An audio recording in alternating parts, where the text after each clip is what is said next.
नमस्कार मंडळी.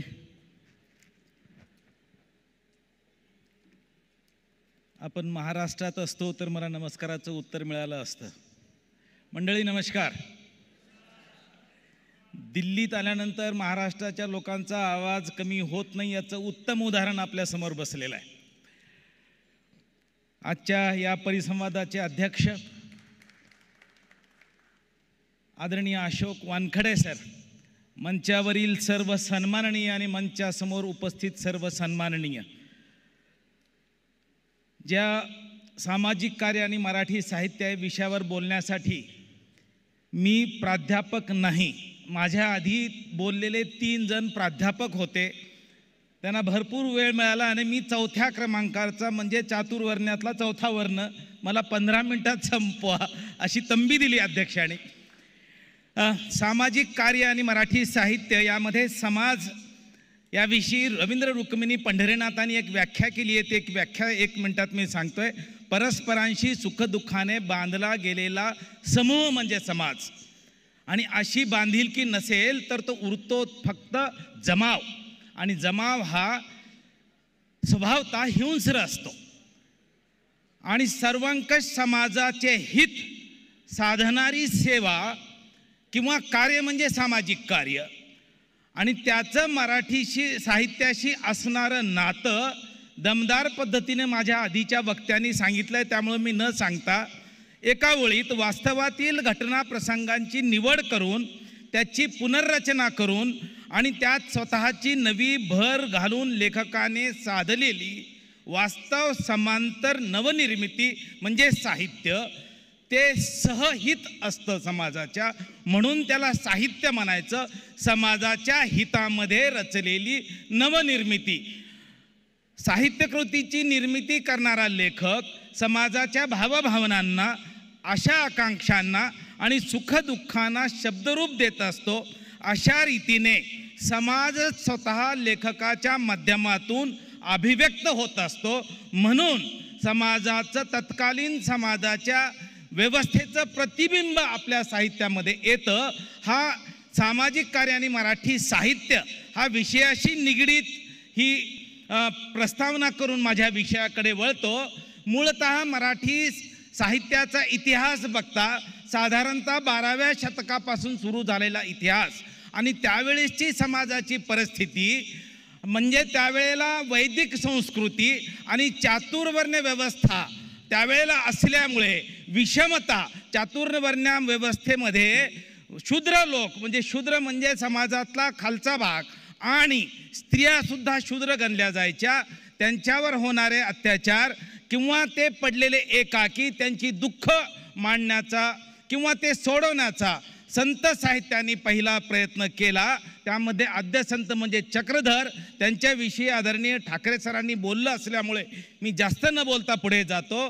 स्त्रियांचे प्रश्न, स्पृश्य अस्पृश्यता, समानता, उच्च नीचता, जातीयता, भेदभाव किंवा शूद्रांसाठी मोक्षप्राप्तीसाठी अनेक देवांची उपासना जी केली जायची त्याऐवजी एकच देवाची उपासना करावी अशी भावना, असं मत चक्रधरांनी व्यक्त केलं आणि समाजाला एकरूप आणण्याचा प्रयत्न केला, आत्मभान जागृत करण्याचा प्रयत्न केला.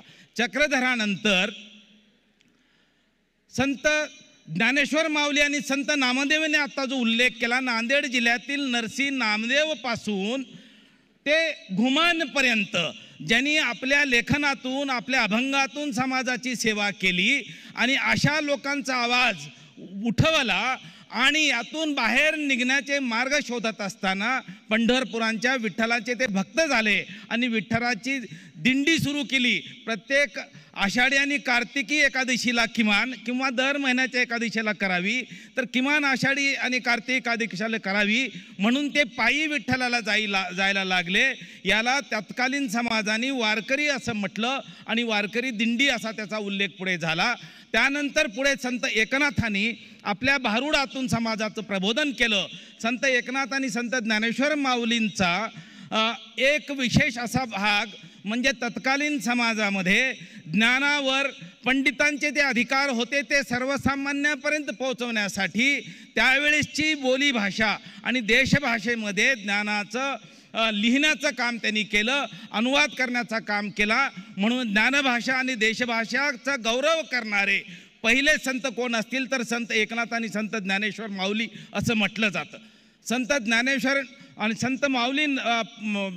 संत ज्ञानेश्वर माऊली आणि संत एकनाथानंतर जगद्गुरू तुकोबारायांनी त्यावेळेस सदाचार, परनारी किंवा परद्रव्याविषयी तिरस्कार किंवा घृणा याचे बीजरोपण करण्याचं, सन्मानाचा बीजरोपण करण्याचा प्रयत्न आपल्या साहित्यातून केला आणि स्त्रियांना आणि विशेषतः एका ईश्वराचा सिद्धांत जगासमोर मांडला.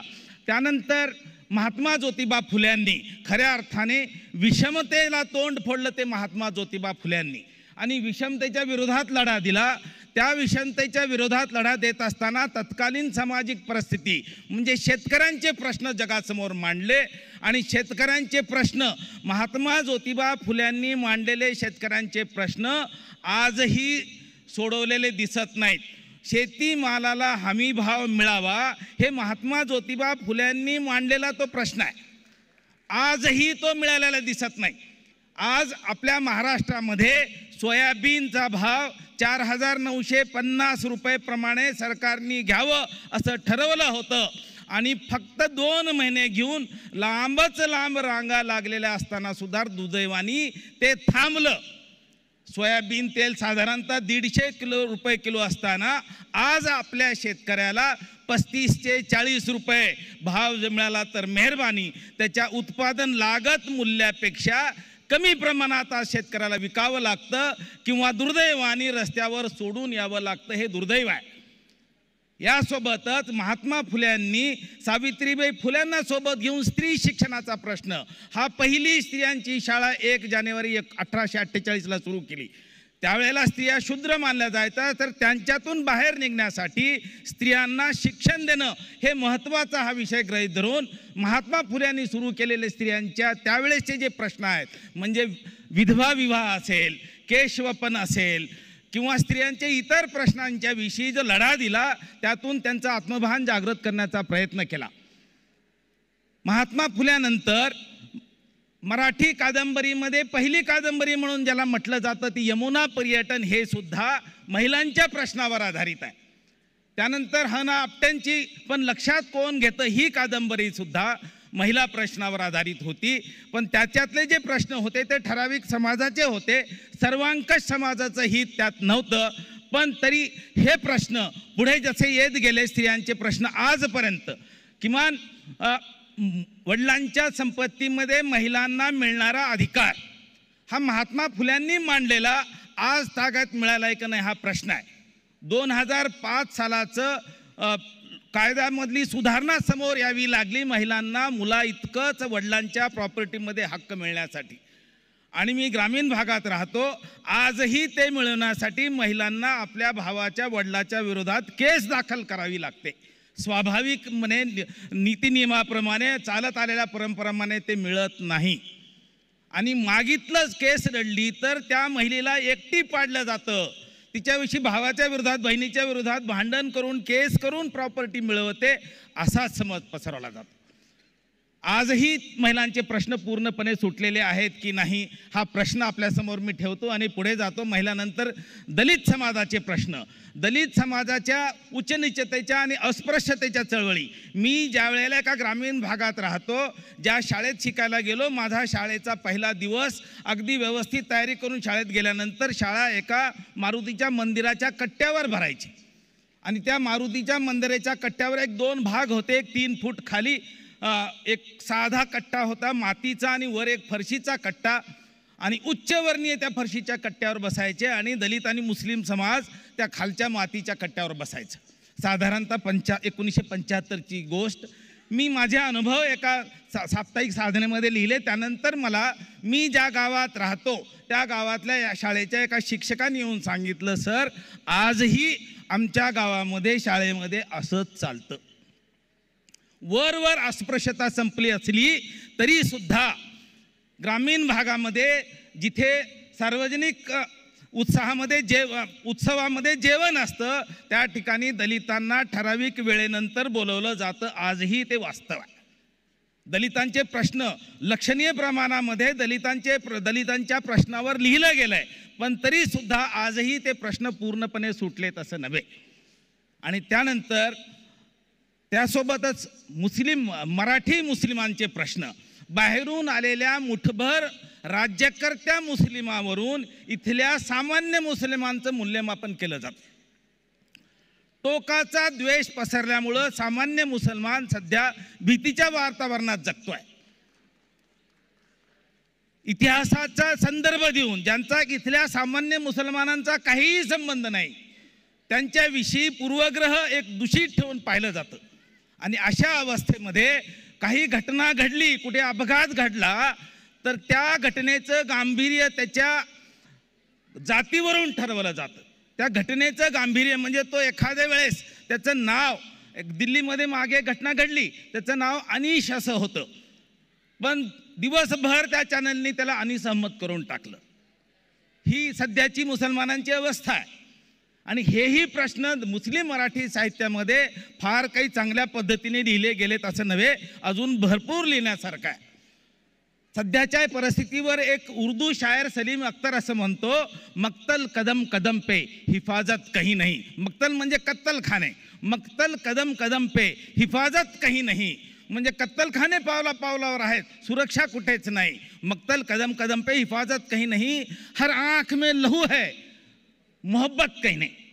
प्रत्येक डोळ्यात रक्त आहे, प्रेम कुठेच नाही. हर आँख में लहू है मोहब्बत कहीं नहीं. मंदिर की सीढ़ियों से मस्जिद की मीनारों तक, म्हणजे मंदिराच्या पायऱ्यापासून मस्जिदीच्या मिनारापर्यंत, मस्जिद की सीढ़ियों से मस्जिद की मीनारों तक हर गाम सियासत है अकीदत कहीं नहीं. प्रत्येक गाम म्हणजे पाऊल, मंदिर की सीढ़ियों से मस्जिद की मीनारों तक प्रत्येक पाऊल हे राजकारण आहे, सियासत आहे, श्रद्धा कुठेच नाही. ही आजची परिस्थिती. हे नाही, हे जरी लेखकांनी लिहावं हे असलं तरी ह्याच्या विरोधात आहे काय हेही मी आपल्याला सांगणार आहे. ह्या अखिल भारतीय मराठी साहित्य संमेलनाचे संयोजक संजय नहार, मूळ भारताची लोकशाही, लोकशाही भारताची ओळख, इथली राष्ट्रीय एकात्मता, एकता आणि सर्वांना घेऊन चालणारी आपली व्यवस्था याचा प्रचार आणि प्रसार करण्यासाठी आपलं कार्य करतात. त्याचं उत्तम उदाहरण आपण जर पाहिलं तर आपल्या ह्या साहित्य संमेलनाच्या उद्घाटनाला नमोकार म्हणणारी रुकैया मकबूल, किंवा महाराष्ट्र गीत आपल्या दमदार आवाजात सादर करणारी शमीमा अख्तर, किंवा कार्यक्रमाचा समारोप पसायदानाने करणारी शमीमा अख्तर, किंवा ही शमीमा अख्तर ज्या वेळेला माझे माहेर पंढरी म्हणून पंढरीच्या विठ्ठलाला हाक देते तर आपलं हृदय भरून येतं. आणि ही जोडण्याची, ही मन जोडण्याची उपासना ईश्वराची सर्वश्रेष्ठ उपासना आहे. मी मुसलमान माणूस आहे, आमच्या धर्मातली एक शिकवण आहे. प्रेषित मोहम्मद सल्लल्लाहु अलैहि वसल्लम एका ठिकाणी असे बसले होते आणि त्यांनी त्यावेळेला समोरच्या अनुयायांना असं म्हटलं, मी एखादी गोष्ट तुम्हाला सांगू का की नमाज, रोजा आणि जकात देण्यापेक्षा श्रेष्ठ असावी. म्हणजे मुसलमानांच्या 4 प्रमुख उपासना, एक 5 वेळेसची नमाज पढावी, दुसरी उपासना रमजानचे रोजे करून कुराणाचं पारायण करणं, तिसरी उपासना आपल्या उत्पन्नातला भाग 2.5% सर्वसामान्य दीनदलित लोकांमध्ये वाटणं. ह्या 3 उपासना, आणि चौथी आहे आयुष्यात एकदा हजला जाऊन येणं, सगळं जबाबदाऱ्या सर्व पूर्ण झाल्यानंतर. ह्या 4 उपासनापैकी 3 उपासना पैगंबरांनी सांगितल्या होत्या. एखादी गोष्ट तुम्हाला सांगू का की नमाज, रोजा आणि जकातपेक्षा श्रेष्ठ असावी. सगळ्यांनी म्हटलं सर अशी असू शकणार नाही, पण प्रेषित म्हणाले की जोडा त्या 2 मनांना ज्यांच्या आपसात मनभेद आणि मतभेद आहेत, अशा 2 लोकांना एकत्रित आणणं ही ईश्वराची सर्वश्रेष्ठ उपासना आहे. ह्या उपासनेचं पायीक होण्याची जबाबदारी आम्ही किती घेतली माहीत नाही, पण संजय नहार त्याच्यामधलं एक नाव आहे. काश्मीरपासून कन्याकुमारीपर्यंत एक शमीमा अख्तर येते आणि पसायदान म्हणते. आणि पसायदान काय, आता विश्वात्मके देवे, प्रार्थना करते आणि आपले 2 हात दुआ मागण्यासाठी वर करते. काय मागणं मागते? 9000 ओव्यांचा जो वाग्यज्ञ केलाय ज्ञानेश्वर माऊलींनी, तो ईश्वरासमोर ठेवताना मागितलेलं प्रसादरूपी दान आहे. काय दान आहे? जे खळांची व्यंकटी सांडो, म्हणजे वाईट माणसामधलं वाईट गुण निघून जाऊ द्या. काय म्हटलं? दुरितांचे तिमीर जाओ, म्हणजे ज्यांच्या आयुष्यात अंधार आहे तो अंधार नष्ट हो. कुणाच्या म्हटलं विश्वाच्या देवाला प्रार्थना केली. आणि विश्वाचा देव म्हणजे कोणा एका ठराविक जाती धर्माचा नव्हे, विश्वाचा स्वामी, विश्वाचा देव म्हणजे रब्बुल आलमीन. आणि पवित्र कुराणामधलं पहिलं जे प्रार्थना आहे त्या पहिल्या प्रार्थनेचं पहिलं वाक्य आहे, ही हमद आहे, ही प्रार्थना आहे कुणाची? रब्बुल आलमीनची. अल्हम्दुलिल्लाहि रब्बुल आलमीन. काही फरक नाही, रब्बुल आलमीन आणि विश्वाचा देव एक. म्हणून शमीमा अख्तर आपले दोन्ही हात वर करून ते पसायदान मागत होती पूर्व विश्वाच्यासाठी. आणि हे मन जोडण्याची परंपरा. एक मला उदाहरण आठवतं, बादशाह अकबर होते की कोण होते माहिती नाही, ते एकदा काय झाले एका सुफी संतांकडे गेले आणि सुफी संतांना भेट देण्यासाठी एक सोन्याची तलवार घेऊन गेले. आणि तलवार घेऊन गेल्यानंतर त्या सुफी संतांनी विनम्रपणे नकार दिला आणि म्हणाले, ही सोन्याची जरी असली तरी ती तलवार आहे, माणसं तोडण्याचं काम करते. ह्याऐवजी तुम्ही मला सुईदोरा आणून दिला असता तर जास्त आनंद झाला असता, कारण ते जोडण्याचं काम करते. मन जोडणं यापेक्षा सुंदर उदाहरण नाही. अजून एक उदाहरण सांगून मी थांबणार आहे, मला मोजून कमी वेळ दिला म्हणून. एक उदाहरण आहे, पंढरपूरचे विठ्ठल मंदिराचे सहअध्यक्ष आजचे गहिनीनाथ महाराज औसेकर. ह्या गहिनीनाथ महाराज औसेकरांना आपण पाहिलं असेल तर त्यांच्या डोक्यावर हिरवा फेटा आहे. बहुतेक सर्वांनी पाहिलं असेल. तो हिरवा फेटा का, मला प्रश्न पडला. सहसा वारकरी संप्रदायामध्ये केशरी फेटा असतो किंवा पांढरा फेटा असतो, तर हिरवा कसा काय? तर एकदा आदरणीय महाराजांना मी विचारलं, महाराज एक प्रश्न विचारू का, की तुम्ही हिरवाच फेटा का? तुम्ही आहे, तुमचे भाऊ आहेत, तुमची मुलं आहेत, ह्या गादीचा रंग हिरवा का? त्यावेळेला महाराज म्हणाले, कथा आहे, तुला आवडत असेल तर मी सांगतो. मी म्हटलं सांगा सर. ते म्हणाले, माझे पूर्वज म्हणजे त्यांचे पूर्वज 6 पिढ्या आधी, त्यांचं नाव मल्लप्पा होतं, लातूर जिल्ह्यातल्या निलंग्याचे ते राहणारे. आणि ते मल्लप्पा फार मोठा माणूस होता, सावकार माणूस होता. आणि गावात आलेल्या प्रत्येकाला पाहुणचार करणं प्रत्येकाचा तो स्वतः स्वेच्छेने करायचा, त्यांना खाऊ घालायचा. आणि त्यावेळेसचं खाद्य म्हणजे सर्वोत्तम पाहुणचार म्हणजे गव्हाची खीर होती. आणि त्यांना खिरीचं पाहुणचार ते करायचे. म्हणून त्यावेळेला एक आमच्या भागामध्ये म्हण, एक लोकोक्ती प्रसिद्ध झाली होती, कुणी येऊन खायला काय मल्लप्पाची खीर आहे का असं म्हटलं जायचं. म्हणजे हे मल्लप्पा, ह्या मल्लप्पांना मूळबाळ नव्हतं. आणि त्यावेळेला ते असेच अस्वस्थ तणावग्रस्त होऊन फिरत होते. आणि त्यावेळेला निलंग्यामध्ये पीर पाशा कादरी नावाचे एक सुफी संत आले. त्यांचा दर्गा आजही निलंग्याला आहे. ते त्यांच्या जवळ गेले आणि सुफी संतांना कोणता जात धर्म नसतो. आणि ते त्यावेळेला त्यांच्याकडे गेले आणि त्यांनी आपली खंत व्यक्त केली. त्यावेळेला पीर पाशा कादरींनी म्हटलं होतं त्यांना की तू परेशान होऊ नको, तणाव होऊ नको, या तुझ्या तणावामुळे तुला मूलबाळ होत नाही, तुला मूलबाळ होणार आहे 1-2 वर्षांनी. आणि त्यानंतर योगायोगाने 2 वर्षांनी त्यांना मुलगा झाला. त्यांचं नाव वीरनाथ ठेवलं. आणि हे मुलाला घेऊन मल्लप्पा त्यांच्याकडे गेले, महाराज मला मुलगा झाला आहे. आणि ते पीर पाशा कादरी इतक्या आनंदाने ते जवळ आले. त्याला आशीर्वाद म्हणून आपल्या खांद्यावरची हिरवी शॉल त्या मुलाला पांघरली. आणि ते वीरनाथ महाराजांनी औशाला नाथ संस्थान उभं केलं. आणि त्या नाथ संस्थानाचा रंग आपल्या गुरुचे आशीर्वाद म्हणून तो हिरवा रंग आजपर्यंत जोपासला आहे. आज 6वी पिढी आहे. मन जोडण्याचा यापेक्षा सुंदर उदाहरण नाही आहे. आणि हेही जमत नसेल तर पुढे सांगोल्याला अगदी मंगळवेढ्याच्या बाजूला जाताना एक रस्त्याला एक स्मशानभूमी आहे सर. त्या स्मशानभूमीला मी जाताना पाहिलं, इतकी सुंदर स्मशानभूमी आहे. त्याला 6-7 गेट आहेत. आणि त्या 6-7 गेटला मी पाहिलं. एका स्मशानभूमीला एवढे गेट कसे काय असतील तर मी पाहिलं तर एका ठिकाणी हिंदू स्मशानभूमी लिहिलेलं, दुसऱ्या एका गेटवर कमानीवर दलित स्मशानभूमी, बौद्ध स्मशानभूमी लिहिलेलं, तिसऱ्या एका गेटवर लिंगायत स्मशानभूमी लिहिलेलं, पुढच्या एका गेटवर ख्रिश्चन स्मशानभूमी लिहिलेलं. मी उत्कंठा क्युरियोसिटी म्हणून मी गेलो आणि जाऊन ते पाहिलं. तर मग हे बाहेरून जाताना गेट वेगळे आहेत, मध्ये गेल्यानंतर ग्राउंड एकच आहे. आयुष्यभर कितीही कोणत्याही रस्त्याने जा, पण शेवटी किमान मेल्यानंतर का होईना एका ठिकाणी यायचं आहे.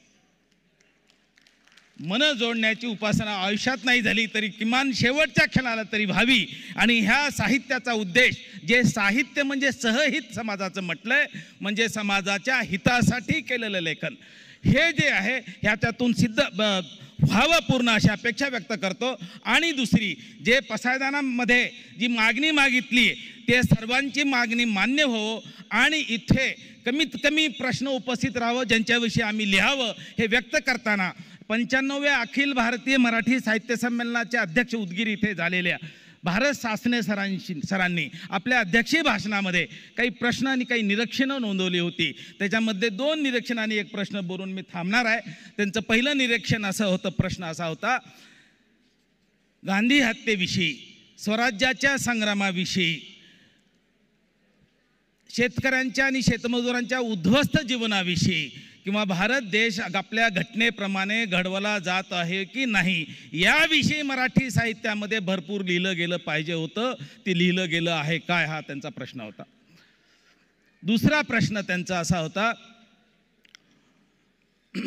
मुन्शी प्रेमचंद किंवा सादत हसन मंटो इतका सामान्य माणसाच्या करुणेतून किंवा आस्थेतून लिहिणारा लेखक मराठी साहित्यात आहे का? आणि तिसरं निरीक्षण त्यांचं असं होतं, बुद्धिजीवींची बुद्धिवाद्यांची टवाळकी होत असताना आजचा लेखक पाहतो आहे. बुद्धिजीवींचं बुद्धिवाद्यांचं मौनात जाणं आजचा लेखक पाहतो आहे. हे प्रश्न मला असं वाटतं ह्या सामाजिक कार्याने मराठी साहित्याचे प्रश्नाची उत्तरं शोधली आपण तर याचं उत्तर आपल्याला मिळेल. मला इथं बोलण्याची संधी दिली त्याबद्दल सर्वांचे मनापासून आभार व्यक्त करून थांबतो. जय हिंद, जय महाराष्ट्र.